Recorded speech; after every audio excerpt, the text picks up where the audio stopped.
Hi mga kaibigan, mga masigasig na sumusubaybay, mapagpalang araw ng Martes sa inyong lahat. Narito na naman ang inyong lingkod, Father Bob, isang paring Karmelita. Ngayon ay nasa ika-23 araw na tayo sa buwan ng Enero.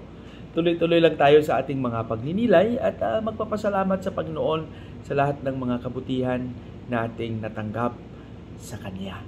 Ang pagninilay natin sa araw na ito ay ibabahagi sa atin ni San Marcos, Kapitulo 3, versikulo 31 hanggang 35. Dito, napapansin natin sa ating ebanghelyo na maraming tao ang nakikisalamuha ni Jesus at minsan may mga sinasabi sila gaya ng nangyayari sa ebanghelyo natin sa araw na ito na sabi nila, hinahanap ka ng iyong ina at mga kapatid. Kaya si Jesus naman sumagot. Sabi ni Jesus, sino ba ang aking ina at mga kapatid? Ang aking ina at mga kapatid ay yung mga taong nakikinig sa salita at sumusunod sa salita na kanilang narinig.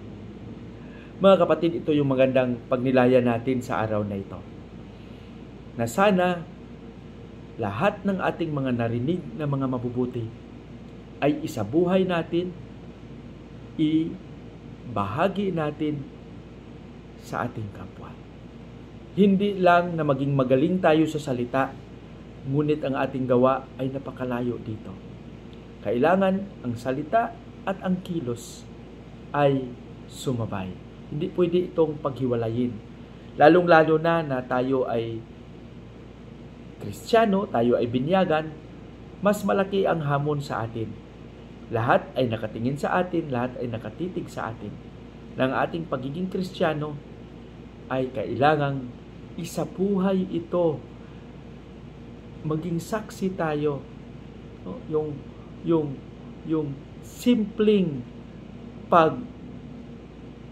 pagkilos, yung pakikinig, yung pagtutulungan, yung pagpapahalaga, yung pagkikipagkaibigan, yung pakikiisa sa isang layunin, ang layunin na magbigay ng kabutihan sa isang komunidad. Yan ang tunay na Kristiyano. Ang tunay na Kristiyano, gaya sabi ni Jesus, ay yung nakikinig